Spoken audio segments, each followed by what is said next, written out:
Yes sir. Okay, thank you. अच्छा, ये आज हम पढ़ेंगे types of nephron. I think यहाँ पे हम नहीं, पार्ट्स ऑफ नेफ्रॉन पढ़ेंगे हम। और इसके बाद हम जो सा है इसको लेके चल रहे होंगे चीज़ों को फर्दर। पार्ट्स ऑफ अगर नेफ्रॉन की बात करें, दो तरह से हैं, एक ग्लोमेरुलस है और रीनल ट्यूब्यूल है।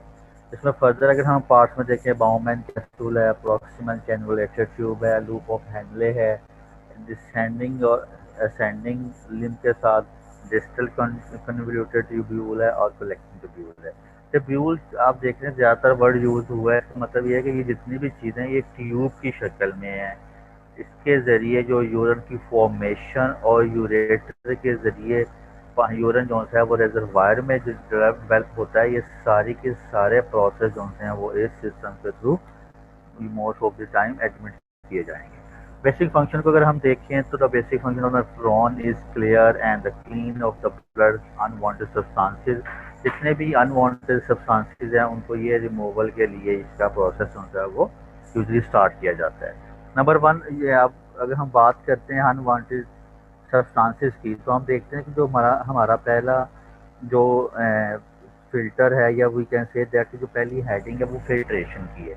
जब हम किसी भी चीज़ की फ़िल्ट्रेशन की बात करते हैं, या हम चाय डालते हैं कप के अंदर, तो एक छन्नी के ज़रिए, ठीक है, एक फ़िल्टर के ज़रिए जो सॉलिड पार्टिकल्स हैं वो उसके अंदर रह जाते हैं बर्तन के, और जो चाय है मतलब जो लिक्विड है वो ड्रैग करके नीचे कप के अंदर या मग के अंदर आ जाता है। तो ये क्या बेसिकली फिल्ट्रेशन है। तो same like that over here, कि यहाँ पे जो फिल्ट्रेशन करके जो हमारा ग्लोमरस पार्ट है जहाँ पे प्रेशर बहुत ज़्यादा यूजली इम्पेक्ट किया जाता है, तो वो उसकी फिल्ट्रेशन करके जो यूरिन है उसको आगे पास, जो वेस्ट आता है उसको आगे पास कर देते हैं। जो ब्लड की फॉर्मेशन है वो ब्लड की सर्कुलेशन की तरफ मूव कर जाती है। फिल्ट्रेशन क्या है? Because of high pressure in the glomerulus it act as an arterial end of the capillary causing filtration. Further अगर हम चेक करें, large portion of plasma out of glomerulus into the Bowman capsule. मतलब जितनी भी filtration जो होती है उसे स्टार्ट करके ग्लोमरस से मूव करके बोमन कैप्सूल की तरफ वो जो है मूव कर देते हैं। रीअब्जॉर्प्शन की अगर हम बात करें आफ्टर द फिल्ट्रेशन, अगर हम बात करें तो जो जितने भी फ्लूइड है वो ट्यूब्यूल्स के ज़रिए, मैंने जैसा भी आप पहले भी आपको कहा कि ट्यूब्यूल्स के ज़रिए वो मूव कर रहे होते हैं। जो अनवांटेड सब्सटेंसेस हैं वो रीअब्जॉर्ब नहीं होते क्योंकि वो गैर जरूरी मादे हैं, लेकिन जो वांटेड हैं स्पेशली वाटर या इलेक्ट्रोलाइट हैं वो रीअब्जॉर्ब होके back to the plasma peritubular capillaries में आ जाते हैं। सिक्रीशन क्या है? फ्यू सब्सटेंसेस जो कि सिक्रीट करते हैं directly through the epithelial cells lining the tubules in the tubular ligament. Urine जो है वो उसकी फॉर्मेशन प्रॉपरली हो जाती है। मीन टू से ये पार्ट्स ऑफ नेफ्रॉन में जस्ट अंडरस्टैंडिंग ये है कि तीन प्रोसेस के ज़रिए यूरिन की फॉर्मेशन होती है और अनवांटेड सब्सटेंसेस जो हैं वो रिमूव हो जाते हैं, और वांटेड सब्सटेंसेस जो है वो बैक टू कैपिलरीज की तरफ मूव कर जाते हैं, जिसकी वजह से यूरिन या ब्लड की फिल्ट्रेशन होती है प्रॉपरली। तो पहला जो पॉइंट है उसमें फिल्ट्रेशन है, दूसरा दूसरा पॉइंट सेलेक्टिव रीअब्जॉर्प्शन है, और लास्ट पॉइंट जो है इसके अंदर सिक्रीशन है। अब पॉइंट इज दैट कि यूरिन क्या है। यूरिन तो अगर हम डेफिनेशन को देखें तो urine is an amber colour fluid of slight acidic reaction is created by the kidney. Amber colour मतलब आप कह लें येलोविश कलर टाइप, यानी कि थोड़ा सा मतलब पर्पल शेड दे रहा है, स्लाइटली एसिडिक इन नेचर है, और किडनी से ये एक्सक्रीट होता है। अगर हम वॉल्यूम देखें पर डे तो वो 1000 से 2000 ml पर डे हम एक्सक्रीट करते हैं ऑन एवरेज। कलर में जैसा कि मैंने पहले आपको बताया, pale yellow colour, amber colour, depend upon the pigment called urochrome. PH से मीन 4.6 टू 8 है on an average. Chemical in nature जो सी है वो एसिडिक इन नेचर है। 7 तक न्यूट्रल है, 7 से आगे जो है वो हमारा बेसिक सिस्टम स्टार्ट हो जाता है। नॉर्मल कॉन्स्टिट्यूएंट्स में अगर हम देखें तो वो सब तो दो तरह से हैं, ऑर्गेनिक हैं, और फर्दर हम देखें तो वो इनऑर्गेनिक है। ऑर्गेनिक वो सब्सटेंसेस हैं जहाँ पे कार्बन और हाइड्रोजन की क्वांटिटी या मिकदार अवेलेबल हो, लाइक यूरिया, यूरिक एसिड हमारे पास होते हैं, हमारे पास क्रिएटिनिन है, हमारे पास अमोनिया है, हाइपोरिक एसिड है, ऑक्सैलिक एसिड है, other few enzymes and vitamin जिसके अंदर कार्बन और हाइड्रोजन की मिकदार अवेलेबल हो, उसे ऑर्गेनिक सब्सटेंसेस कहते हैं। इनऑर्गेनिक सब्सटेंसेस वो सब्सटेंसेस होते हैं यहाँ पे कार्बन और हाइड्रोजन की मिकदार मौजूद ना हो, लाइक सोडियम क्लोराइड है, फॉस्फेट है, सल्फेट है, पोटेशियम, कैल्शियम। आप जिसमें जितनी भी चीज़ें हैं इनमें आप देखेंगे इसमें किसी में भी कार्बन या हाइड्रोजन का जिक्र नहीं आ रहा। अगर हम सोडियम की बात करें तो sodium will be Na chloride, Cl। These are the few points जो कि इनऑर्गेनिक सब्सटेंसेस हैं। इनको डिफ्रेंशिएट करने का तरीका बहुत ईजी है। अगर आपको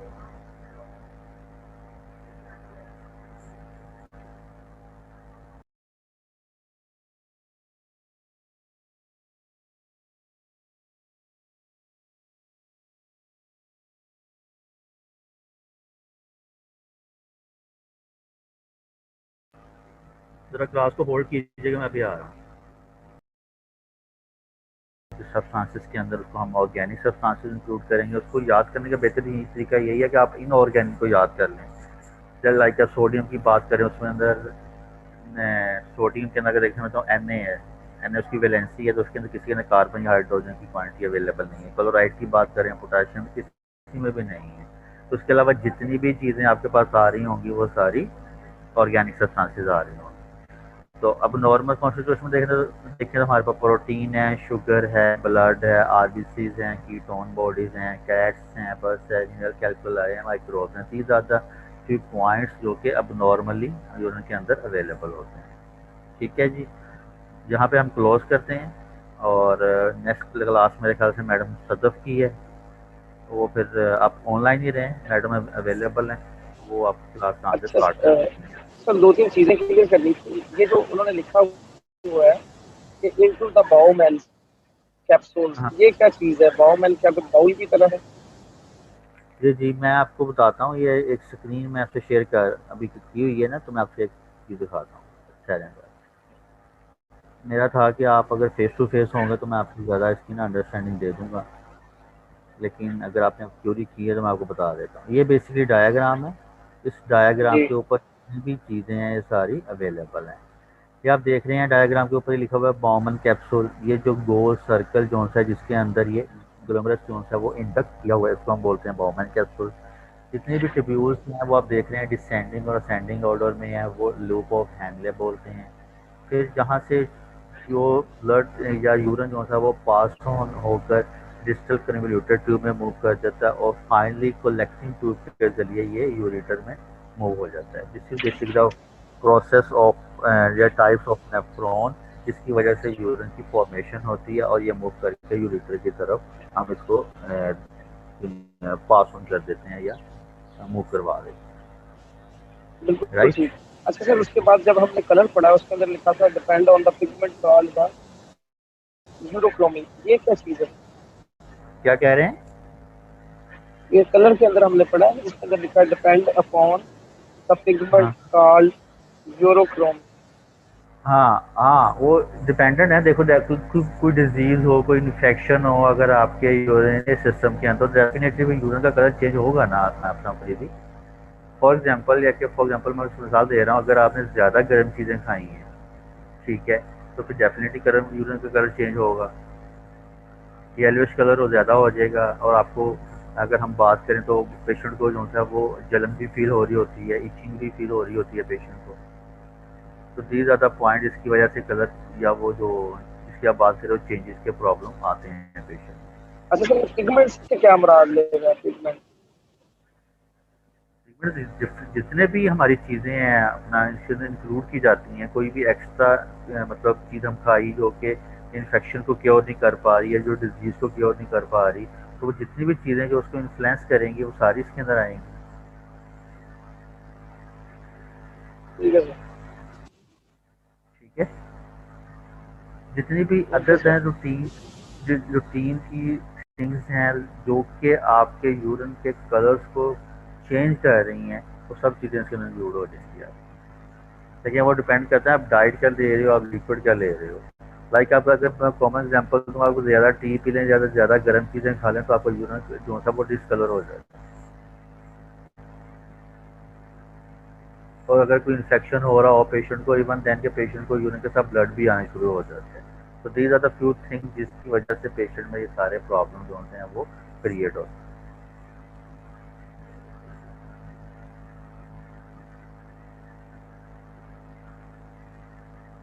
डन।